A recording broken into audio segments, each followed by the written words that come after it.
oversell this, but this could be the most important lecture you ever get at Purdue.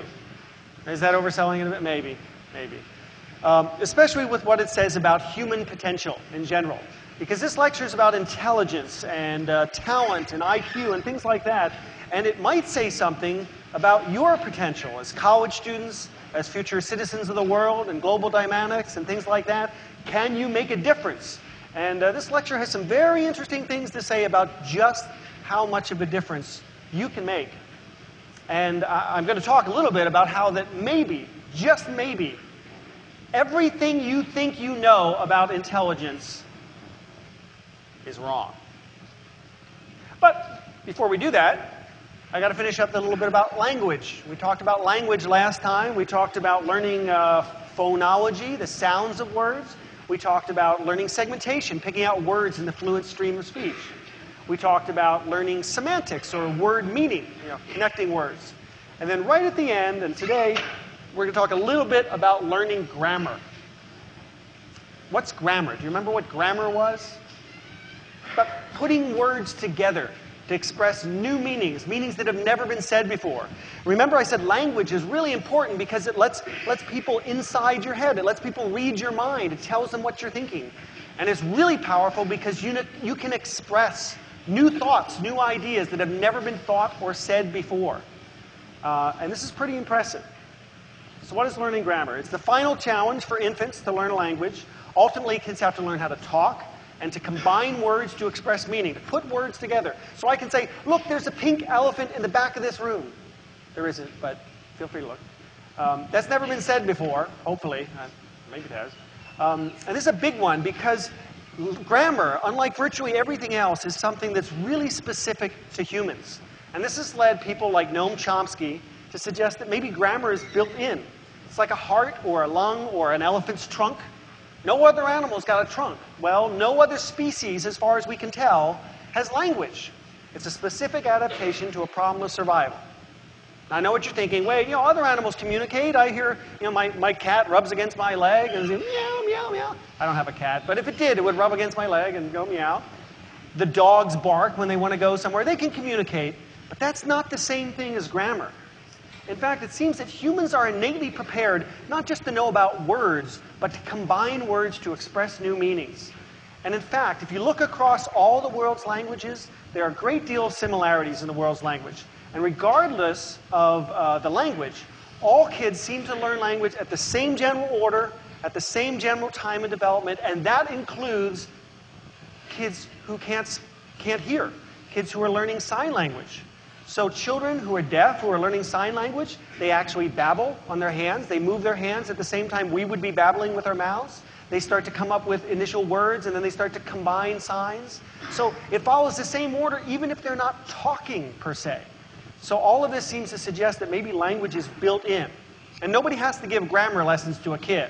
It's funny, sometimes what they do, we'll talk about it, but they still learn it. And even kids who can't hear, as I mentioned, acquire a grammar. They learn how to sign, and they follow the same pattern. They babble in signs and do those things. And all of this makes it seem like there might be something built in. In fact, if you take kids, and there's a group of deaf children who were kept and raised in an orphanage in Nicaragua who developed their own sign language. They never had a sign language before. They were deaf, they couldn't hear, and they invented their own language with grammatical rules and things like that. So even if you try and stop them from learning language, they come up with their own. They make it up. And there are lots of twins who come up with their own grammatical languages. So again, all of this makes it seem like language is built in. That's right inside your head. It's going to happen. And that's kind of a classic trait of what we call an adaptation. There's also specific brain regions, parts of the brain that are active. Broca's area, Wernicke's area. These are the areas that highlight when somebody's talking about something. And they seem to be associated with abstract thought and language. It's species specific. As far as we can tell, there's no other animal that likes to combine words. And there was this wonderful, I don't know if you remember the 70s and 60s, it's a fun time, we did lots of strange things. One of the things people tried to do is they tried to teach grammar and English language to apes and chimps. Because, chimps and apes, maybe they're just as smart as us. Maybe they could learn grammar, but they just never had the right teacher. And what they did is they tried to teach sign language to a chimp named Washoe, or Nim Chimpsky was one of the ones, and it didn't work at all. They could learn the signs, They could learn the words. You could get them to sign the word for bird or dog or banana, of course. Ooh, yum, yum. But they never started to combine the words and start to express words in a meaningful way. And, you know, the example I give of this is my dogs. My dogs know words. If I say, hey, do you want to go for a walk? They go rushing over to the door. Their little tails are wagging like, this is great, right? So clearly they know the word walk. But here's the thing. They get just as excited if I go, hey, do you want to not go for a walk today? It's kind of boring outside. Let's not go for a walk. And they're like, this is great. Yeah. All right? And I'm like, oh, good. You don't want to go. That's what you're saying. No, you don't want to go to a walk, right? You work it out. So they don't get that the word not has a transformative power over the whole sentence. You put that little word not in there, and all of a sudden the sentence means something completely different. What a great day! Not, you know. Big change there. Dogs don't get it. And neither did Washu or Nim Chimpsky, despite hours and hours and hours of training, which all of it makes it seem like maybe this is built in. Maybe language is something special about humans. In fact, I would even argue that language is the thing that lets us conquer the world, because all of a sudden I can communicate to you and say, hey, let's go surround that woolly mammoth, and we can take it down and eat mammoth meat for decades, right? Well, there's no woolly mammoths now, but, you know, back in the evolutionary past, there could have been. And again, some animals can learn words and even phrases, and there's even an interesting dog that apparently learns to sort of recognize up to 300 or 400 different words. You say, bring me the ball, and the dog goes off and brings the ball. Bring me a beer, and the dog goes off and brings, you know. Well, then he does a commercial. No, there's an actual dog that does that. So he learns words, but he doesn't learn how to combine words and make phrases. There also seem to be what we call critical periods of language. Anyone, I think I asked this last time, anyone learn a second language past puberty in high school or something like that? That's what I had to do. And it was really, really hard. But as we said last time, infants, little 2-month-old babies, 1-year-old babies, they can learn language without an accent, without any problem. And so that suggests maybe there's a critical period for language. High school learning language doesn't work so well. Baby learning language does. And indeed, I think we'll see on Friday, there's this little girl named Jeannie who was raised without language, didn't have any language input, age of 13. They tried to teach her language, just didn't work. Kind of sad. And also, second language acquisition. Anyone who's tried to learn a second language, much past puberty, has a really hard time with it. Nonetheless, even though people tend to create their own grammar, you definitely have to learn the particulars of your own language, the grammar. And the fact of the matter is that while our house pets don't learn English, neither do infants raised in a foreign country. So regardless of how much appears to be innate, any good theory of language has to account for the part that's learned. And when do they learn it? And I've been really interested in this because it's kind of cool. You want to see, what age do infants actually first start to understand how words combine to make meaning? So there's this great study by this lady by the name of Kathy Hirsh-Pasek and Roberta Golinkoff using preferential looking, which we saw last time. Remember, you have an apple on one side and a flower on the other side. And by watching where the person looks, you can tell what they mean. Actually, last time we had mommy on one side and daddy on the other side. Well, they did this same thing, except instead of mommy and daddy, they had 2 pictures of Sesame Street characters. They had, on one side, Cookie Monster and Big Bird bending. Okay? And on the other side, we had see Cookie Monster bending Big Bird. Kind of weird, strange looking things. But they had Cookie Monster was either physically bending Big Bird. Woohoo! It was kind of weird, but whatever. And on the other side, they had Cookie Monster and Big Bird both bending together. Now notice, to understand that sentence, it is not enough to know that Cookie Monster, Big Bird, and bending are involved. You have to know something about English grammar. Cookie Monster bending Big Bird is different from Cookie Monster and Big Bird bending. Wow. And sure enough, even at 20 months of age, before they've started to combine multiple words, kids look at the right side. They look at the correct object. You say Cookie Monster bending Big Bird, they get the Cookie Monster doing some strange things to Big Bird. Other side, Cookie Monster and Big Bird are just bowing or bending. So this seems to suggest that kids actually can learn aspects of grammar before they begin to talk. Absolutely amazing. So infants seem to understand aspects of grammar before they talk. Oh yeah. And then infants actually learn to talk. What about talking, after all? We all do it. If you've seen babies, they tend not to do it. But interestingly enough, they tend to follow a very typical progression of speaking across their first year and a half of life. And we don't have time to go a lot into this today, but I urge you to check out the website, vocaldevelopment.com. It's been put together by a Purdue professor who recorded hours and hours of babies learning how to talk. And he's able to identify 3 distinct stages, and he's not the only one that's pointed this out, in how babies learn to talk, in syllables. He talks about what they call pre-canonical syllables. These are babies just starting to figure out how their mouth works. They're saying things like, blah! It's exciting, but they just figured it out. Or, ka, ah, stuff like that. And then they have what they call canonical syllable. Have you ever heard of Pockbell's canon? A canon is something that repeats over and over again. Well, canonical syllables are when kids, when kids start to repeat the same words or the same syllables over and over again. So you see a kid saying something like, ba, ba, ba, ba, ba, ba, ba, right? Or ma, ma, ma, ga, ga, ga, stuff like that. By the way, I find it interesting that many of the world's languages for mama and papa and dada are canonical syllables. It means the first things that babies can start to say reliably are your names if you're the parents. How cool. Look, mama, dada. That's the easiest thing for a kid to say because they're canonical syllables. And then advanced forms, where the kid actually starts to talk. They're like, blah. Can't understand a word they're saying, but they're starting to put the syllables together and figuring it out. And it's a little bit like we talked last time about dynamic systems theory, kids learning the different component parts and putting them together to make a more interesting whole. And there's a lot of individual variability in how kids learn. We've heard some kids, they talk a lot. Some kids don't talk much at all. And we worry, is that a problem? Is that an issue? And some kids have what we call a referential style. They talk about objects, persons, and attributes. You've probably seen these kids. They're kind of the brainiacs, the know-it-alls. They're like, light.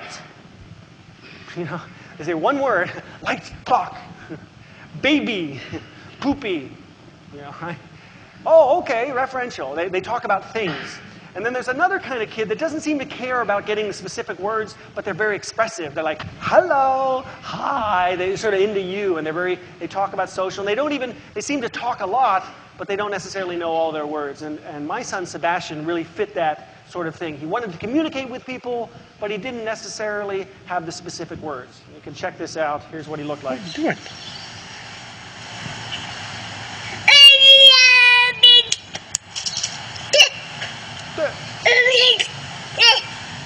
Hmm?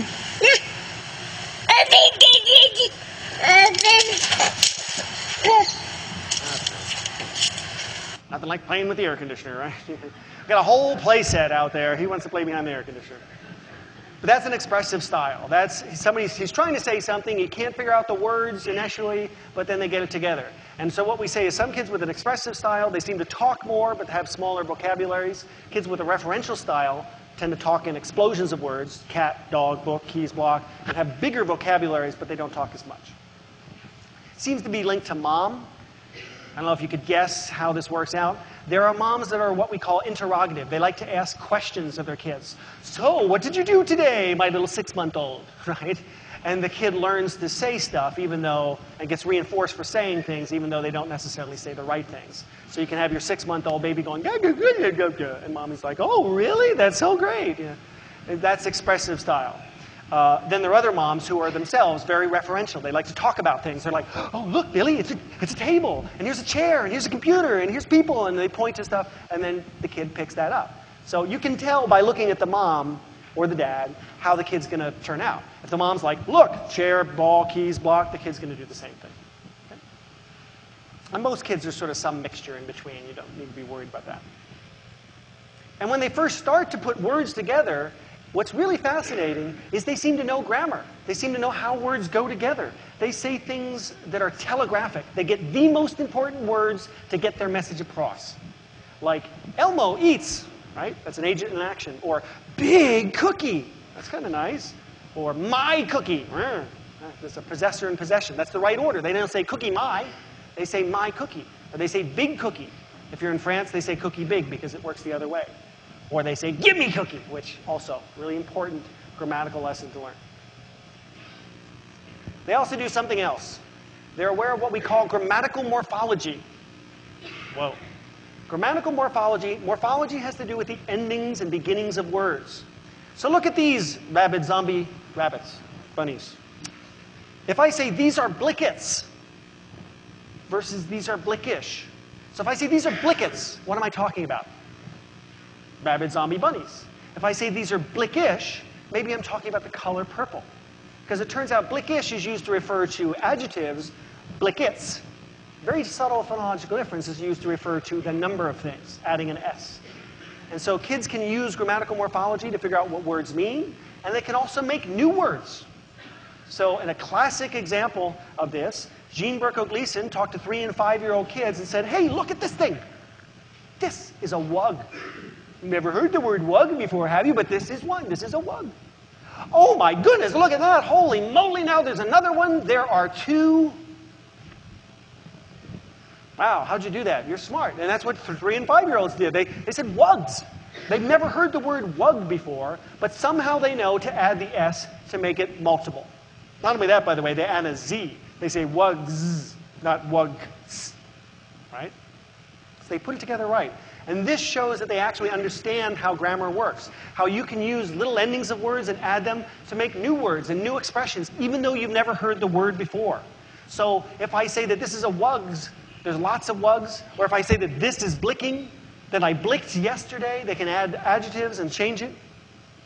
Oh my goodness, look, there's a mouse. Now there's another of them. There are 2 mouses.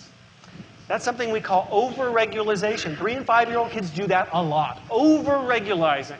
They say there are 2 of them. It shows they know the rule. If they say there are 2 mouses, just like there are 2 houses, I mean, if the plural of mouse is mice, shouldn't the plural of house be heis?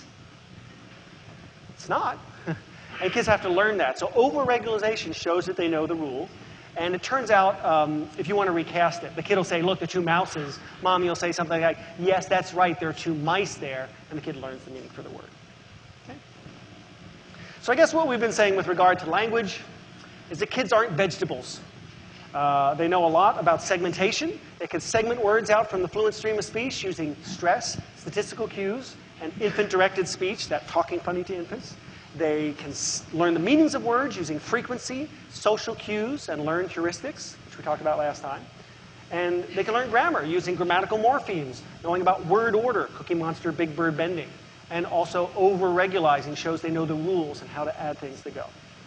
So that's that for language. And if you remember, probably the most important thing you could have taken out of last time's lecture was that parents who talk more have kids who talk more. That the environment that the kids find themselves in is the most important thing to decide how big a vocabulary they have and potentially their IQ, which gets into what we're talking about today.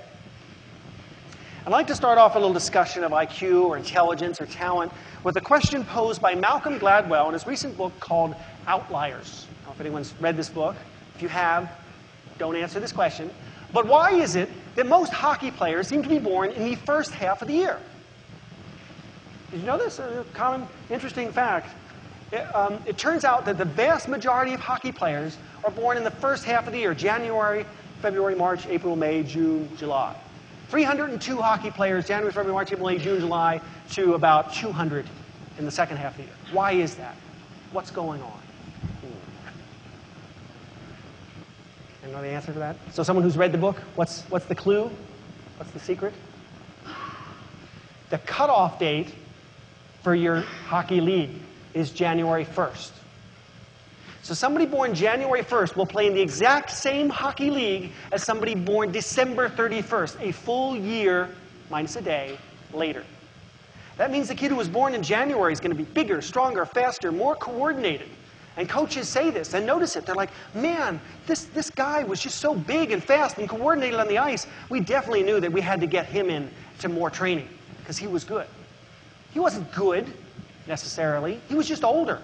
And so it turns out that hockey, one of those things that requires lots and lots of practice to get good at it, just one of those things, led to students who were born in the first half of the year being selected because they're the smart ones, they're the good ones, they're the fast ones. And it turns out if you let people who were born in December play against people who were born the next January, slide the date a little bit, they also do equally well. It's kind of a crazy thought when you think about it, because it means if you had the misfortune to be born in December, you may never be a good hockey player just by misfortune of your birth, because you're never as fast as all the other people in your grade. That also means something interesting for if you're being held back in school. You'll be smarter, faster, quicker, too. And it turns out the big main thesis of the book, and this is a thesis that's been backed up by literally hundreds of psychological studies, is that it takes about 10,000 hours of deliberate practice. That's getting better at something. Not the kind of practice you do where you just do the same thing over and over again, but where you're actually working on getting better to become really good at something. And 10,000 hours isn't just a little time. It's a lot of time. That's like 5 years worth of practice, maybe 10 years of consistently working at something. And it turns out that's true not just for hockey players, but for lots of things. In fact, it seems to be true, and he covers all these examples of studies in the book, for tennis champions, Venus Williams, for virtuoso violinists who play really well, and even chess masters, as we heard Jim Nairn talk about. The chess masters, the more experience you have working on the chessboard, the faster you can learn, the better you become. It's all about practice. So the very best violinists, the ones who go to fancy violin school and learn to play in the Philharmonic orchestras, they're the ones that work the hardest and practice the most dedicated at their craft. And it isn't just violin either. It seems to be true of Bill Gates and the Beatles.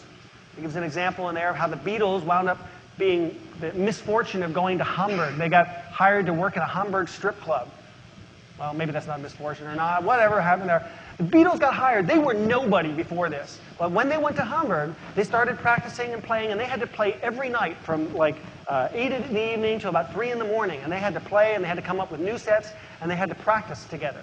And it turns out, over that summer, they accumulated about 10,000 hours worth of practice that made them come back the Beatles, rather than just some any old band. They worked so hard at getting their sound and gelling together that 10,000 hours of practice made a big difference.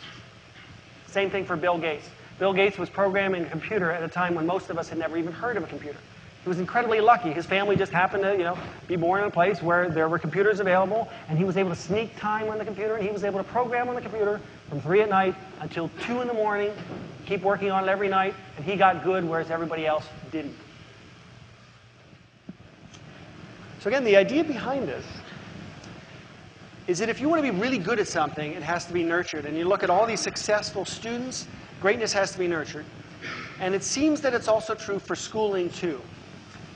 So if you look at reading scores, for example, and again, if you haven't read it, I encourage you to read this book, Outliers. It's a great popular press introduction to a whole wealth of literature on this area that I didn't know about before. I did, a little bit. Looking at reading scores. And a lot of people think, oh, well, people from low economic statuses, they don't do so well because school is failing them. School isn't failing them. And in fact, if you look at their reading scores at the end of 2nd grade, they tend to be low SES. They actually tend to be higher than those from high SES. So their reading scores are scales like 46 or 43 or 39. And at the end of 4th grade, there's a little bit of difference here, 33 versus 41, but this is their average improvement over 2nd grade, over 4th grade, is pretty consistent. In fact, statistically speaking, those numbers are roughly identical. But look what happens when they come back after summer vacation. After going to summer vacation, kids from low SES actually lost about 1.17 points in their reading abilities. Kids from middle gained 4, and kids from high gained 9. And it gets even worse after your 4th grade summer vacation. The kids from low maybe gained about 3, and the kids from high gained 13 points on their reading scores and their reading skills. It's like, wait a minute, what's going on here? And as Malcolm Gladwell puts it, kids from low SES, they don't have a schooling problem. They have a summer vacation problem. Because what happens on summer vacation? If you're from low SES, you're not going to all the fun places. You may be working a second job or putting things together. And you don't have time to necessarily take your kids to all the museums and do the things that you might want to do if you actually had the time to do that. Whereas the kids from the high SES, these are the ones that are taking their kids skiing and going to the library and doing extra things and really working with the kid over time. So it seems to be that the more effort and intensity you put into something, into studying, the smarter the kids became. That's a really wild point. The smarter the kids became, the more time they put into something.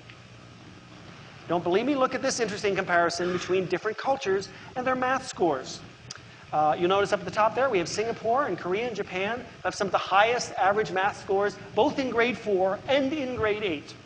And those cultures tend to spend more time in school, more overall time in homework, and parents tend to have very high standards that they hold the children to.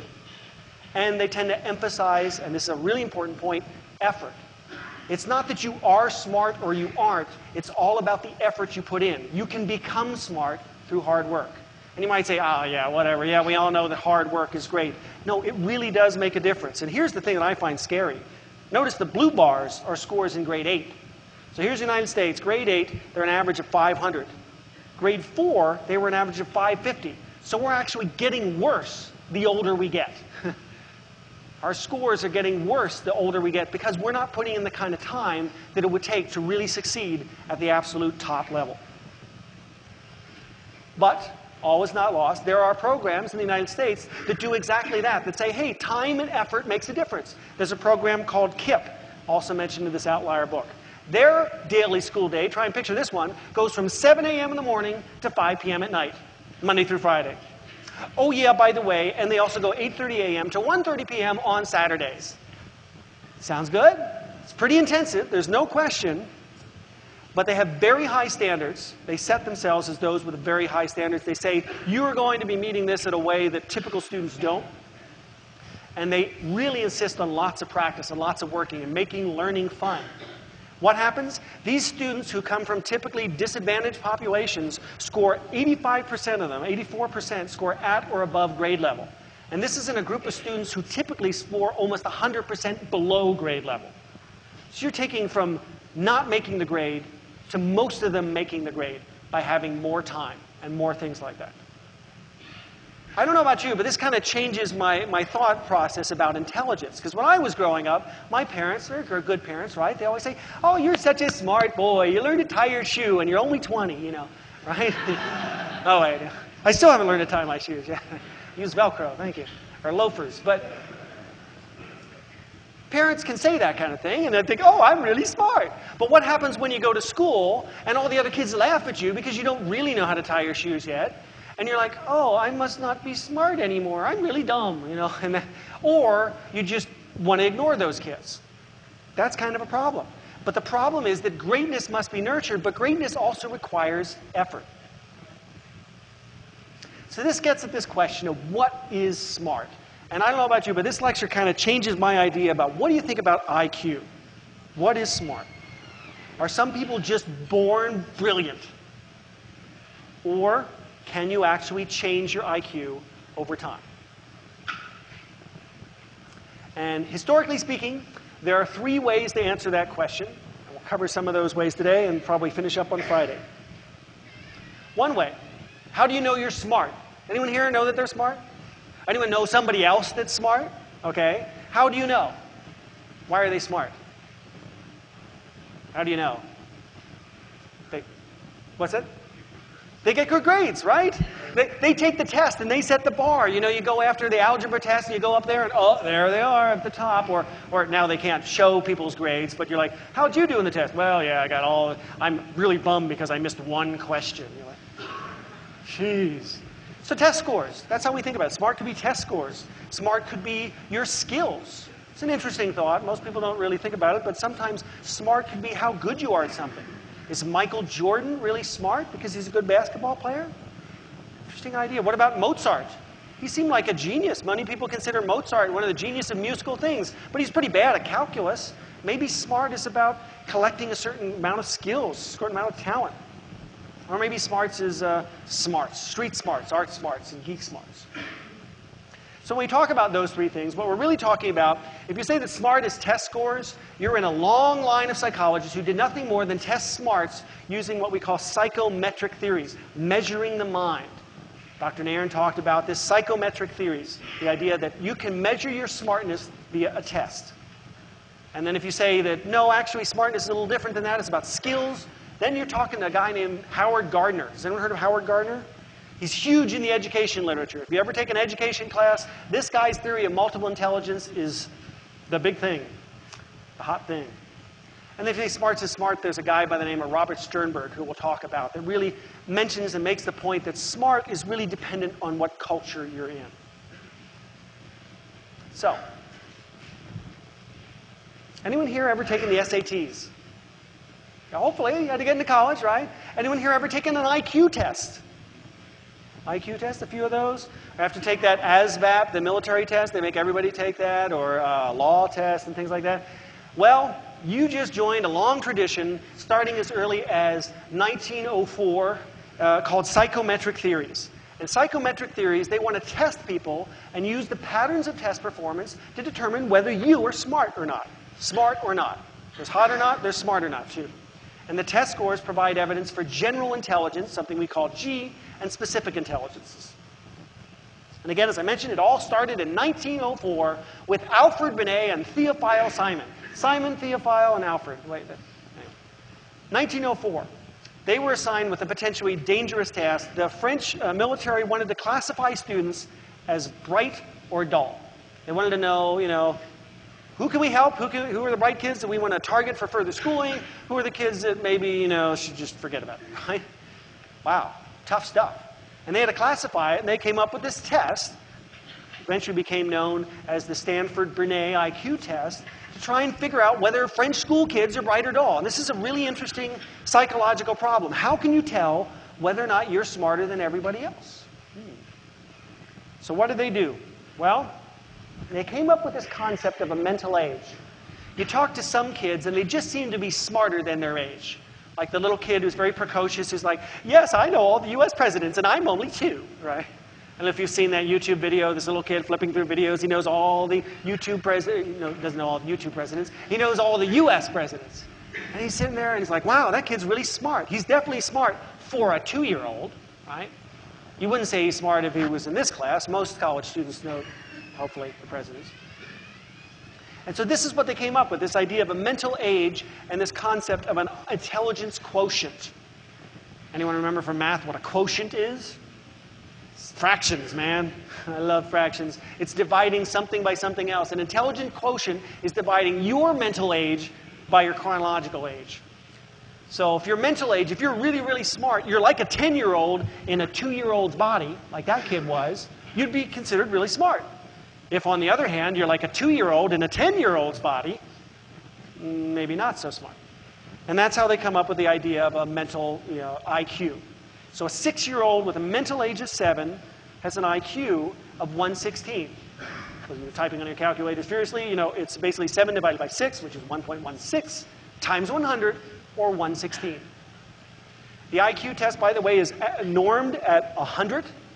So 100 is absolutely average IQ. 115 is about a standard deviation above. 130 is considered gifted because it's 2 standard deviations above.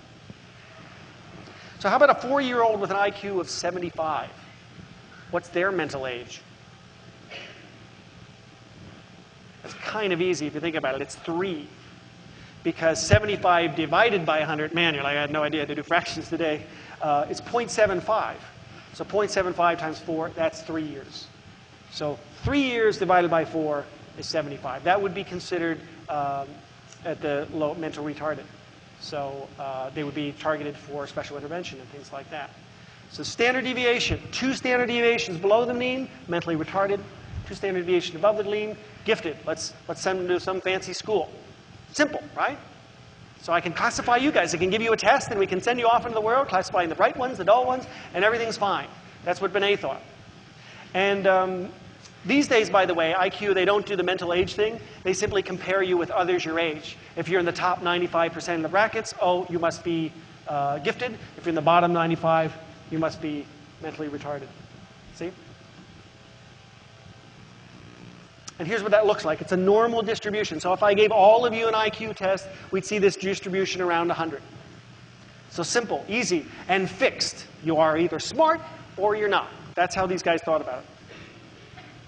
And then they noticed the IQ scale took a long time, so they started developing one for kids. There's one for kids called the Wechsler Intelligence Scale for children. It's 6 to 16 years of age, useful.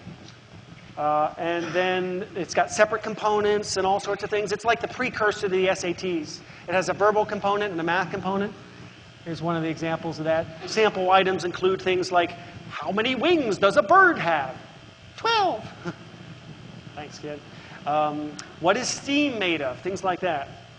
What should you do if you see someone forgot his book when he leaves a restaurant? These are the verbal kinds of performance they ask. And then they have pictures like, oh, can you figure out what's missing from that little picture of a baby buggy? Boy, who has a baby buggy like that? So that's the WISC. And then because that wasn't young enough yet, they came up with the Bailey scales of infant development. That can be tested on 1-month-old kids. Wow. How do they test a 1-month-old kid? They just see whether or not they can sit up. And I'm not kidding. The Bailey infant scales of development is more about physical development. Can the kid sit up yet? Does the kid seem to turn when they hear a sound? That goes from 1 month to about 42 months of age, and we'll talk about in a second. Doesn't seem to be correlated with scores in later IQ tests, which makes sense. Is a kid who can sit up at 6 months of age the same as the kid that's going to be able to answer all those scores right on the IQ test? Probably not. But we've definitely got you covered for tests from 1 month of age through the SATs, the GREs, the ASVABs, the IQ scores, and all that things, and we can identify you and make sure that we know whether you are smart or stupid. It's a bad word. My son tells me that. That's stupid when he washes his mouth out with soap. Are these tests reliable? First question, if you take the SATs, do you think the SATs are reliable? Remember what reliable was when Jimena talked about this? Reliable is that you get the same score multiple times. If you took the SATs this weekend and went back next weekend because you're a glutton for punishment, take them again, do you think you'll get the same score? Sad to say you probably will. In fact, if you take it even 6 months later, I know many people try and take it 6 months later, they get the same exact score. It's like really frustrating. But the SATs is reliable. You always get the same score, unless you do something really different. Sort of. As I mentioned before, though, you'll see this is a different IQ test, the age when the IQ was measured in childhood and the correlation with later IQ tests. And you'll notice the correlation is about 0.45 to 0.90, depending on when you measure the age of the kid, when you measure their IQ. So from about 7 to 15, that's the WISC, the IQ scores seem to be pretty consistent. If you're answering how many wings a bird has just fine, you'll do pretty well on the Stanford-Binet IQ test. But notice the front end. The Bailey scales of infant development down here, there's not much, if any, correlation between the ages of 1 and 3, because that stuff doesn't connect. So correlation between childhood and adult IQ is good, but not for babies. But here's a big question. You took the SATs, Scholastic Aptitude Test. It's testing your scholastic aptitudeness, or abilities, right? So do you think that's valid? Do you think it's right? You took the SATs, do you think it's a good predictor of how well you're going to do in school? What do you think? No. I mean, I got to tell you, these guys are getting paid big bucks to make sure it's predictive. And generally speaking, it is valid for scholastic aptitude. If you take the SATs and do really well, there's a pretty good chance you'll do really well your first year in college. A good chance, not a perfect chance, but a good chance. So is it valid? Seems to be. But think about the SATs again. Does anyone think of reasons or cases where the SATs would not be a good valid choice, would not be indicative of your actual skills? Yep. Not native language. Yeah, my wife is French. She doesn't speak English nearly as well as she does French. And if she takes the SATs in English, which she did, she's a hard time just figuring out what the words mean, and it takes her that extra second or two to figure out what the words mean, so she did poorly in the SATs. She took it in French, she did much better. So wait a minute, language makes a difference. What other things could make a difference in terms of SAT scores? Why wouldn't they be reliable, or why wouldn't they be valid? You got a low score in the SATs, you can say, well, I got a low score because... Yeah? Yeah, you went to mall school, you didn't have that kind of background. And think about it, a lot of the SAT questions ask things that if you don't have the background for it, you might not be able to get them right. But it has nothing to do with your actual intelligence. It turns out there's a correlation of about 0.4 to 0.6 between IQ and school performance. So kids who get a high IQ score on a test do pretty well in school. But that's a little misleading because how do you test their IQ? By giving them the kind of test that they get in school. So duh, if you're really good at answering how many wings a bird has or how to count from 1 to 10, you'll do good in school. But what does that really mean? What does that mean? Anyone know who this guy is? Yeah, you're like, I got a picture of him in my bedroom. He's great. Yeah. No? That's Charles Spearman. And he says if your score is the same across all those IQ tests, you must be high in what he called G. G meaning general intelligence. G is everything. So if you give somebody batteries of intelligence tests and they always score high, as some students do, he said that's because you're just high in intelligence. And it's some sort of, there's a general thing called general intelligence, and you must be high in that. And then he mentioned, of course, some people really flunk some bad tests. They do really poorly in the test. That's because there's some things on any given test that are specific to that test. And as a result, they don't necessarily, they're not accurate. So G is what we care about. The scores are same across tests. S is just, the test doesn't necessarily, some things are specific to that test. They don't match. You want to parcel that out, because that's not G. And when you do that, he said also, and there are a lot of psychologists who agree, there seem to be two different kinds of intelligence as you're looking at these tests. There's something we call fluid intelligence, which is a measure of your ability to solve problems, to reason, and remember things. It's relatively uninfluenced by experience. So fluid intelligence means I give you a new problem, and you can solve it, just like that. I give a problem to somebody in a different country, in Africa or Papua New Guinea. Say, here's a problem, and they solve it really quick. They must be really high in fluid intelligence. And then there's something they call crystallized intelligence that is all about knowledge, like what you know about the world. And just like you said, if you went to a really small school, you maybe didn't have the background in certain things, you won't have all that crystallized knowledge, even though you might be high in fluid intelligence. So one of the things that, even before you start to say there's a general intelligence, you have to realize that intelligence can be different depending on whether or not we're talking about fluid, which is sort of flexible problem solving, versus crystallized intelligence, which measures what you know. Can anyone make a guess what gets better with age? Crystallized intelligence. So supposedly if somebody's 60 years of age, I know the world because I've learned a lot, I've seen it all. But they're not so good. Fluid intelligence might actually go down with age. A little less flexible in their problem solving. So next time you're dealing with sort of older adults, you can say, well, your crystallized intelligence is good, but let me tell you, in this fluid world, you need to fluidize your fluid intelligence or something like that, all right? So it's about flexible problem solving. And you'll notice as people get older, they seem to become a little less flexible. That's not all. There's this guy. No pictures of him in your bedroom? L.L. Thurstone. He said, actually, I'm a statistician. I love math. Math is my favorite thing in the whole world. And I have been studying these scores across the IQ test. And I can tell you, mathematically speaking, they don't hold together the way you think they do. Spearman said there's a G, there's a general factor of intelligence. And Thurston said, no, if I'm looking at these IQ tests, they break out in 7 different ways. And think about it. Anyone here good at verbal? Did high in the verbal SATs? I did really high in the verbal SATs. Stank up the math version of it. So verbal comprehension, word fluency, number facility, how good you are at math. And he said, there are people that are really good at words, not so good at math. There are people who are really good at math, not so good at words. So he said, actually, you can divide IQ tests up into these 7 different mental abilities. Spatial visualization, how good you are at imagining things and picturing around. And then associative memory, how good you are at remembering certain particular topics, as well as perceptual speed and reasoning. So he says if you really looked at those IQ tests and did a factor analysis, he was the inventor of factor analysis, you can show that it doesn't hold together. There is no single general intelligence. There are people that are good in each of these things. Now, of course, you could be skilled in all of them. You could be a skilled word person and a math person because you went to school a lot. But it doesn't have to be that way. And this led another guy by the name of Howard Gardner to say, maybe we've been looking at this all the wrong way. We've been trying to come up with tests to measure people's intelligence. Maybe we're wrong.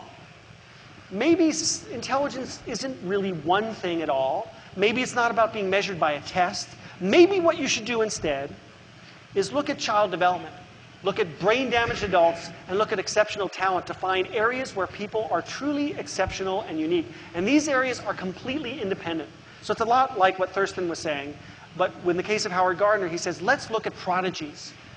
Anyone see some of that little kid that sings? I forget what her name is, on YouTube, or the girl, there's a real little kid that sings like a beautiful soprano voice. She's got this wonderful voice. Or there's Mozart, supposedly could play piano at like 2 years of age. Wow, he's got exceptional talent. And there are also other kids that can do math in their heads, and there are other students that have high verbal fluency. What Gardner said is maybe everybody's intelligent in their own way. Maybe there are 7 distinct ways of looking and becoming exceptional. And he called it intelligence, but it's really important to realize these things can change. So he said there's linguistic skills, like word. There's logical math skills, so language and math. So you can have people, anyone here really good at math? Just, you should notice that if we have to do the IQ quotient. Anyone here really good at verbal kinds of stuff? It's not the same people necessarily, right? Then there's musical talent. Anyone sing or dance or things like that? Oh, dancing is actually bodily kinesthetic. It's about knowing where your body is. And also would include sports. Like Michael Jordan is high in bodily kinesthetic intelligence.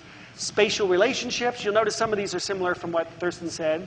Interpersonal, I like that one. That's about knowing how people relate to each other.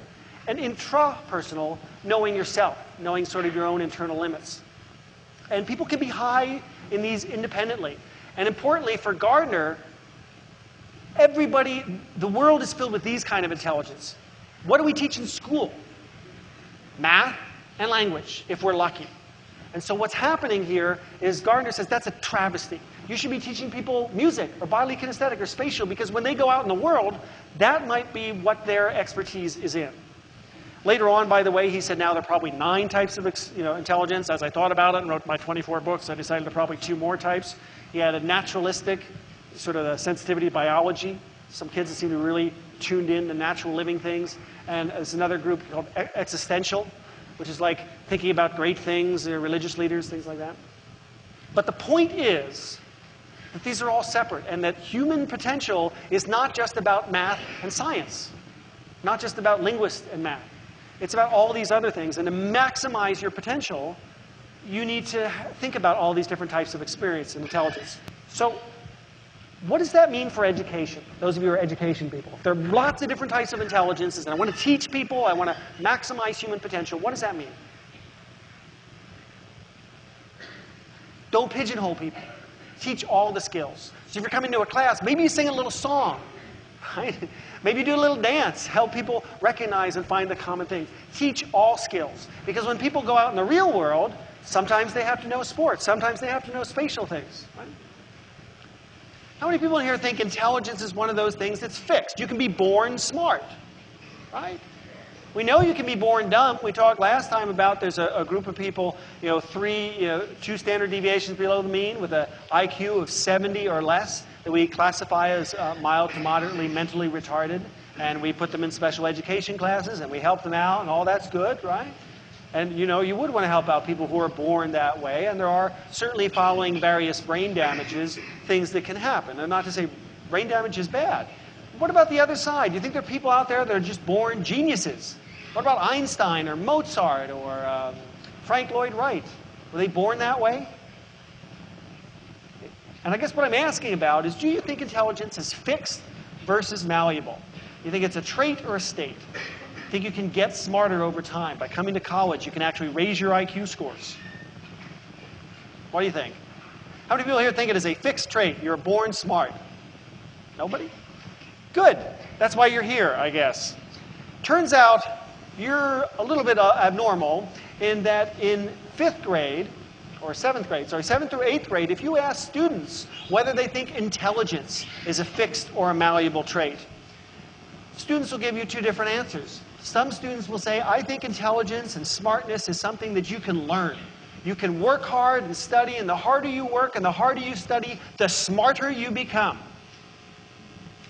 Or there's some students that say, well, you're just born smart. My parents told me I was smart, so I must be smart. I tied my shoes when I was only 12, right? Those kids, Carol Dweck have an entity idea. They think intelligence is fixed. Now think about it. Your parents have told you you're smart, you're a genius, you're the brightest kid in the history of kids. Then you get to school and you get your first math problem and you can't do it. If you think intelligence is a fixed thing, what happens at that point? You're like, darn it, I must not be as smart as I thought. I don't want to see any more math problems. Math problems are scary and they're proof that I'm dumb, right? And that's what happens to these kids with an entity sort of mindset. They believe that intelligence is you either are smart or you're dumb. And if you do badly on a math problem, it must be because you're dumb. And this is what happens to them. From fall in the 7th grade, so we see down here, fall in the 7th grade, they're doing okay, but actually already worse on their math scores than people who have a belief that you can work harder to get better. But look what happens. Spring 7th grade, fall of 8th grade, spring of 8th grade, you see the incremental folks that believe by getting better, they can get better. they actually get better. The kids that believe you're either born smart or dumb get consistently, if anything, worse over time. That's kind of scary, because it means there's a group of kids in 5th grade, 7th grade, 8th grade who believe they can't make it because they were told they were smart from the beginning, and they don't know that you can actually become smart over time. So we typically think of people, well, I'm just a really smart person. No, actually, smart people work hard to learn more and more. And trust me, if I gave you a 5-year-old's IQ test, you'd all be able to do great on it. But that's because you learn stuff over the course of time. You become smarter as you go along. And Carol Dweck started to wonder, this is a real problem. There's nothing wrong with these kids except they have the wrong mindset. They think intelligence is fixed. So they don't work hard, they get progressively worse over time. This is tragedy. This is basically half of our school kids are getting worse over time because they don't know that they can do better. So what she did was a little 8-week intervention on junior high school students. She said, come on in, students, I want to tell you a little bit. I want to tell you a secret. It turns out your IQ can change. If you work hard and you study, you can get better. Not only that, but when you get that math problem that you can't do, that's not evidence that you're dumb. That's a challenge. You need to work harder and fix it and find out why you were wrong and get better about it. This should sound familiar because when we talked last time about deliberate practice being important to becoming really great at something, people who work hard 10,000 hours tend to become very, very good at what they do, even if they weren't good in the first place. And like I said, we look at violin players, and you look at the violin people who become the first chair, first violin at the Symphony Orchestra of New York. Those guys didn't seem much better than anybody else when they were in high school or maybe even in grade school. But because they kept playing, because they kept practicing and consistently working at getting harder, obsessively, ridiculously obsessively, they're the ones that eventually go on to succeed. So this suggests that intelligence and skill are things that are basically tied to hard work, really hard work, 10,000 hours worth of stuff. And what Carol Dweck said is, hey, I don't know if you knew this, but if you work hard, if you're willing to put in the time, you can do better in school. So what happened? Well, time 1, they measured the kids at the end of 7th grade, and already you can see there was a difference. But time 2, they measured them at the beginning, and for some reason, both classes of students were getting worse. But the students that were in the experimental condition significantly got better than the control condition. So they were actually able to increase their test scores, increase their IQ scores, reading scores, and math scores all across the board, just from a little 8-week intervention that said nothing more than, effectively, you can do it, right? From the water boy, remember that? You can do it! Just having somebody that says, you know what? You can be better. You can be smarter. You can, through diligent practice, become a better student. You can become a better memorizer. In fact, there's a really great book. I don't know if Dr. Nairn talked about it. It's called Moonwalking with Einstein. Has anyone heard of this book? Just came out. It's about a guy who was a reporter who wanted to go report on the American Memory Championships. These are people who memorize like 252 random digits, just like you might remember a phone number. So they have a digit span of 252. Wow. That would be pretty neat. Could you imagine if for math class you could just remember 252 digits? Actually, there's somebody that can remember 83,000 digits of pi. That's one of the things they remember. Like, wow, that's pretty big memory. So he went to study these people to see if they're just freaks, if they're born so bloody intelligent with lots of memory. And what he found was, the guy who talked to him and said, we're not freaks, we just know the secret. We know these memory tricks that Jim Nairn was talking about a couple weeks ago. We know the method of loci. We know how to do mnemonic devices and things like that. And he said, really? He said, yes, in fact, I'll bet I could make you the US memory champion if you just decide to devote some time to this over the next year. And so the guy's like, I'm a reporter, I'm not doing much anyway, why not? So he goes in and he works. Maybe not 10,000 hours, but he works really hard to learn all these little memory tricks. And of course, the big story at the end is that he does, in fact, win the US memory championship by remembering like 4 decks of 52 cards in a row, as well as faces. So here's a guy, terrible memory to begin with, great memory by the end of the time. So just by knowing the tricks and just by being willing to work hard at it, he goes from being sort of a not so smart to somebody that's blowing out winning the US memory championships. Now it turns out the US is actually not very competitive in the memory championship, so it wasn't that hard, but still. Who here would like to remember 252 digits just like you remember your phone number? Or be able to remember all those things for tests that you have to learn. It'd be pretty fun. So definitely a book worth checking out, but more than that, worth looking into the mnemonic devices that Jim Nairn was talking about. And the point here that kind of keeps coming up again and again across study after study is that greatness has to be nurtured. That you don't just become smart. You aren't born smart. You can be born maybe a little bit smart, but if you don't work at it, you become average. So you got to work at it very hard, both for smartness, but for expertise in any domain. You got to be willing to put in the time. And this finishes up with our last guy, Robert Sternberg, who talks about this idea that smart is really three kinds of things when we talk about smarts. Sternberg's theory is that you have three different types of smarts. There's analytical ability. It involves analyzing problems and figuring out a solution. You can think of this as geek smarts. These are the ones with the pocket protectors figuring out the problem. They can analyze a problem. We're going to talk in a second that this is what we call convergent thinking. 1 + 1 is 2. Good. If you're creative and say 12, you probably wouldn't do so well in your math test. That's because analytical ability involves finding the solution, working your way systematically through something. Geek smarts. There's a well-defined problem here. Creative ability, on the other hand, according to Sternberg, involves discovering novel solutions, new things, building a better mousetrap, building the internet, if you're Al Gore, coming up with creative ability, things like that. And so this is a little different kind of smarts. This is often seen in the arts, like Mozart coming up with all these amazing symphonies and Frank Lloyd Wright building these houses. Now, this is not to say that scientists aren't creative. In fact, a lot of our best scientists have this creative ability, but it's the ability to come up with divergent thinking, to come up with new insights, novel approaches to the solution. To say it's not 1 + 1 = 2, it does equal 12 if you add in an extra figure or something like that. It's coming up with new ideas. And that's something that sometimes school isn't always the best at. We tend to try and teach students there's one and only one answer to this problem because we have to test it. But having creative ability, according to Sternberg, is just as important, being able to come up with new ideas and new solutions to problems. And finally, Sternberg makes a very important point that practical ability matters too. Many of us know plenty of geeks. I myself have been one for a while. And they're socially completely awkward. Maybe me, I'm just talking about. But in any case, they're socially, they don't have what we call street smarts.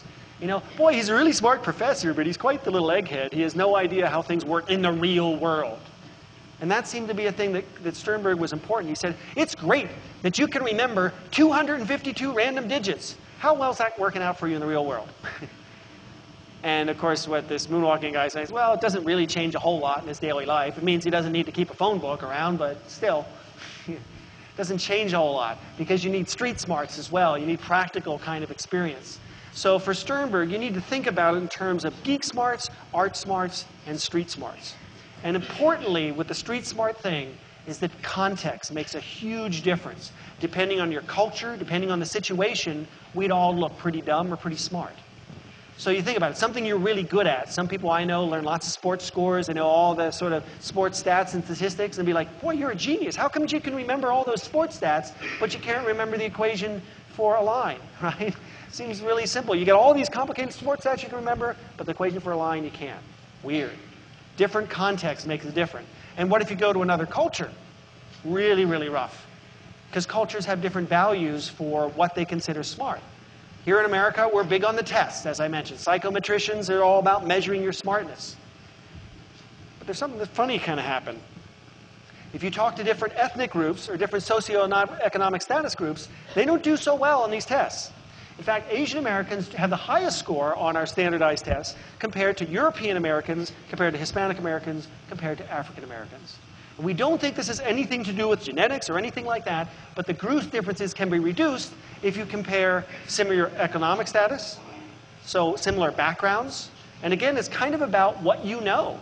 If the test, and there was a popular IQ test that asked about, in an orchestra, a conductor is to the orchestra as a coach is to what? A team. But you have to know what an orchestra is. And what if you're coming from another culture, or what if you don't necessarily know that, or having to translate the thing? Different groups have a harder time figuring that out. And for this reason, they started coming up with what we call culture-fair intelligence tests, trying to come up with intelligence tests that test your ability to learn new things and try and reduce the differences, that they're not as fixed by your basic knowledge. So here's one. This is the Raven's progressive matrices. It's a series of like little pieces of swatches of fabric, and you have to figure out which one matches. And the theory is you don't need any background experience. You don't need to know about orchestras or conductors or baseball or coaches or anything like that. You could solve this without any experience. Now, that's not entirely true. I mean, if you had a lot of experience basket weaving, you might be pretty good at this. And vice versa, you know, what about test taking in general? You guys, by the time of the end of your 4 years, hopefully here, will have a lot of experience doing those multiple choice tests. And there is a little bit of gamesmanship involved. You can sort of figure out how to answer it. And same thing kind of goes with this. So although culture fair tests reduce the differences, they don't eliminate them altogether. Why not, though? Why else would this be a problem? Even if the test didn't depend on experience, why would somebody from a different socioeconomic status or different ethnic background, why might they have problems with something like this? And it's not genetic. Problem. Yeah?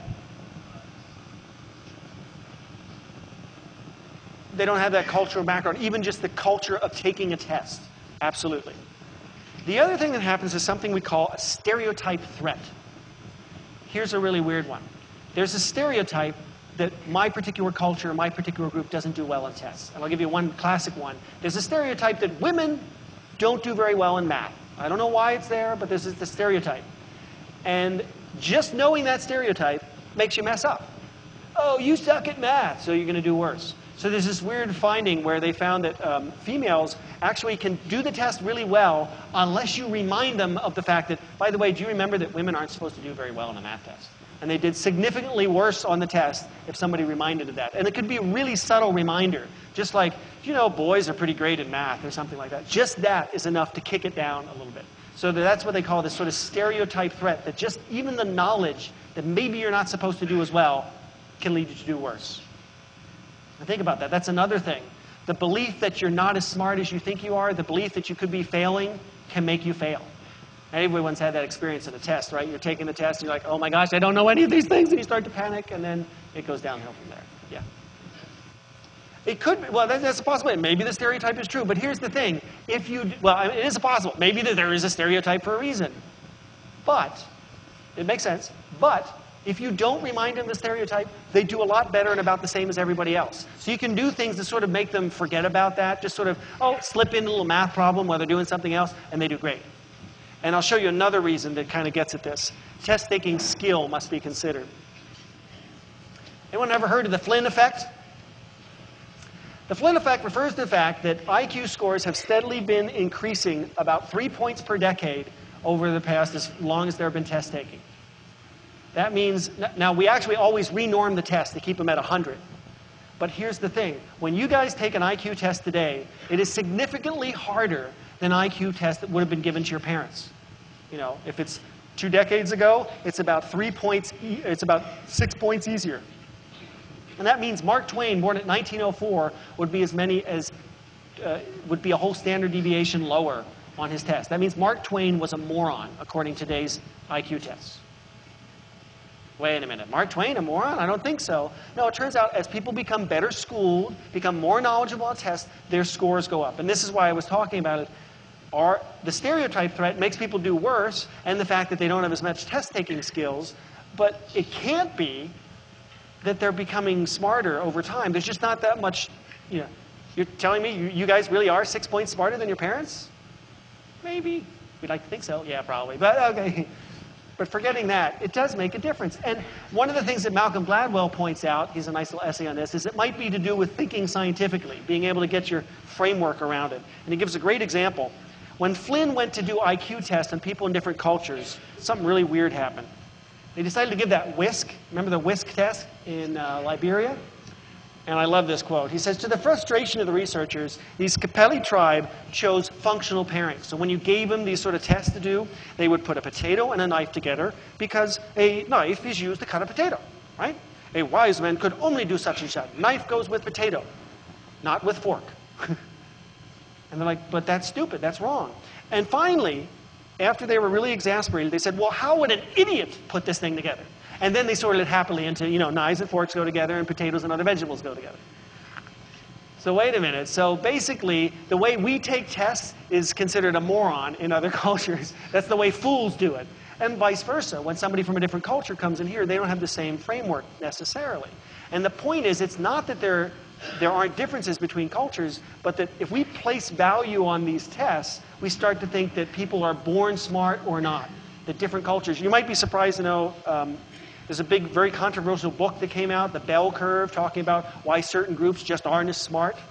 One of the things they don't mention is if you test Italian Americans when they were coming over at the States, and they did in fact test Italian Americans with IQs, they had the same lower IQ scores that many people from different ethnic groups are showing today.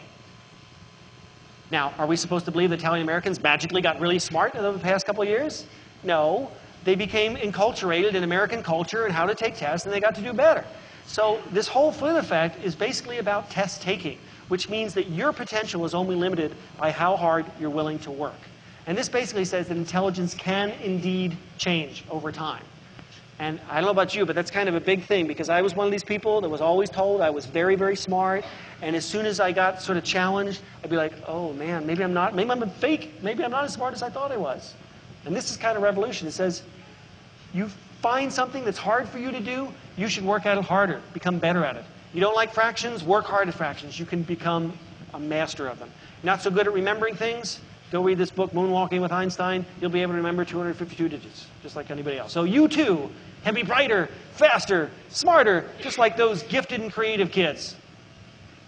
So this last part, we talk about gifted and creative kids. Gifted, by the way, are those kids we're putting traditionally, refers to somebody with scores on an IQ test of at least 130. As I mentioned, you guys would all be considered gifted if you were tested on an IQ test from about the turn of the century, because it's moved that much. And as I mentioned before, this exceptional talent has to be nurtured. You don't see many gifted kids coming from impoverished families unless they get a chance to go in and read at the library or have some kind of extra help. And as I mentioned, intelligence is associated with convergent thinking, analytical ability, and then creativity tends to be associated with divergent thinking, coming up with new lines of thought. But it has to be good. And there's one other little tiny thing that you should know. Does anyone know who Mozart was? Yeah? Mozart. Right? Salieri?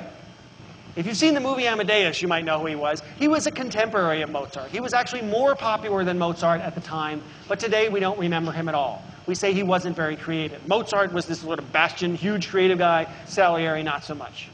But here's the thing that's really funny. When you start to look at their creative output, we find, and psychologists have found, that their number of hits per unit, per number of pieces that they come up with is about the same. So if Salieri wrote 10 pieces, he had one that was pretty good. If Mozart wrote 10 pieces, he had one that was pretty good. Can you guess what the difference is between Mozart and Salieri?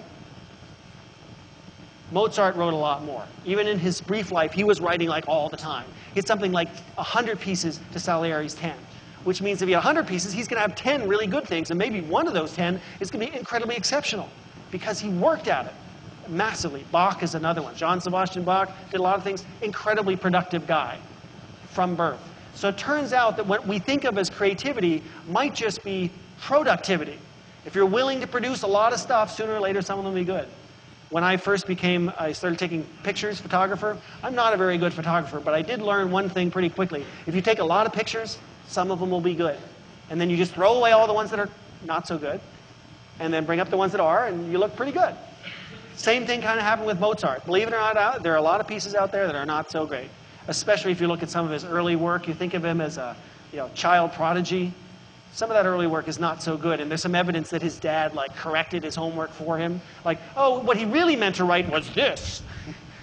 Wait a minute. That's like the parents who are always helping the kid with the science project. You bring in this giant Erecto set with Legos and stuff. And really, did you do that, young Timmy? Same kind of thing happened with Mozart, but still, it made him encouraged. He thought, oh, I'm a really good musician. I'm going to start doing lots of music. And the result was pretty impressive. So if you look at a lot of successful people, they had parents who sort of pushed them along. And it doesn't take much. You just start to be a little bit successful, and that success kind of keeps rolling on and on. Here's an example of creativity, by the way. They give you a creativity test. I don't know if anyone ever taken these free association type tests.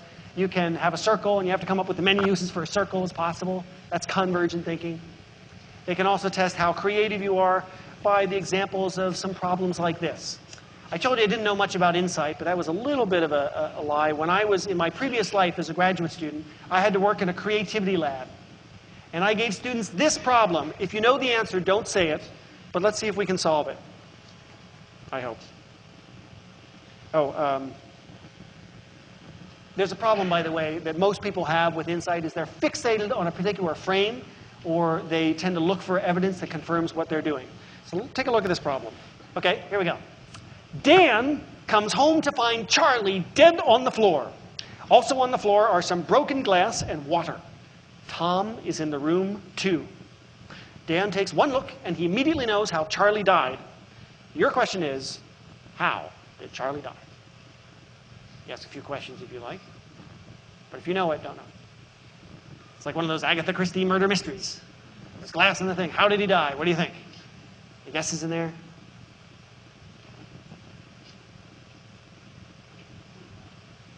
Yep. What if Charlie was a fish? Oh. Anyone get that sort of insight, right? You know, what if Charlie's not human? Oh, now it all makes sense. And Tom is, of course, the cat. Right? Now we get it. Yeah, okay.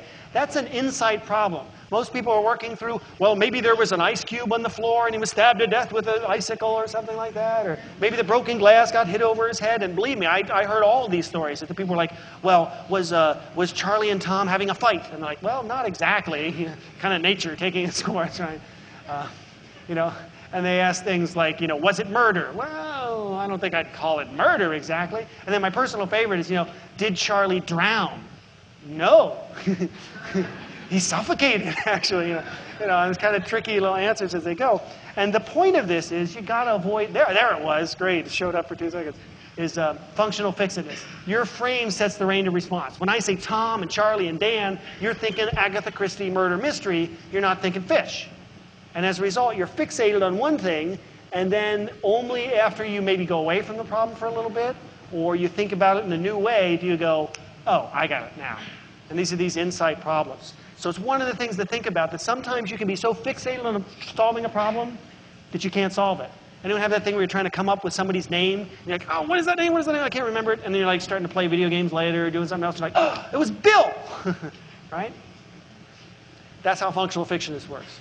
The other thing to watch out for, as we talked about, is a confirmation bias. You tend to look for the things that that fit what your hypothesis is, and ignore the ones that don't. So I'll show you one last study that I think is pretty neat. We know that creativity is associated with free association, right? If I say cheese, most people come up with what? What do you think of when I say the word cheese? Wine, mouse, you know. What if I say the color green? Grass, hose, spring cleaning, something, whatever like that. Here's the thing, though. Free association can change. I can make you all more creative if I just make sure there's somebody a little weird in the group. And here's what happened. In Nima's study, what they did is they had people doing free association tasks. And what they did is say, what do you see? What color's up there? And you have somebody go, blue. And of course, the other people are thinking in their heads, I hope. What? Blue? Are you kidding me? You're stupid, dumb, whatever. But the weird thing is, then when they asked them, what do you free associate with the word green? They were like, hippopotamus, you know. Just having that weird, diverse point of view changes your set. So you start to realize, oh, apparently novel or strange or unusual things are. And you can kind of see how it might be blue. And they had some people arguing for it. Well, yeah, maybe it is blue, because green and blue are like harmonious together, that sort of thing. So I find this really interesting because we tend to think of creativity as fixed. Well, I'm just not very creative. But it turns out just having a wacky person say blue can make you all more creative as well. So the moral of the story is we all can be smarter, better, brighter, more creative if we're willing to put in the time and at times be willing to think outside the box. Wow, great. So that's what I got. And thank you very much for your time.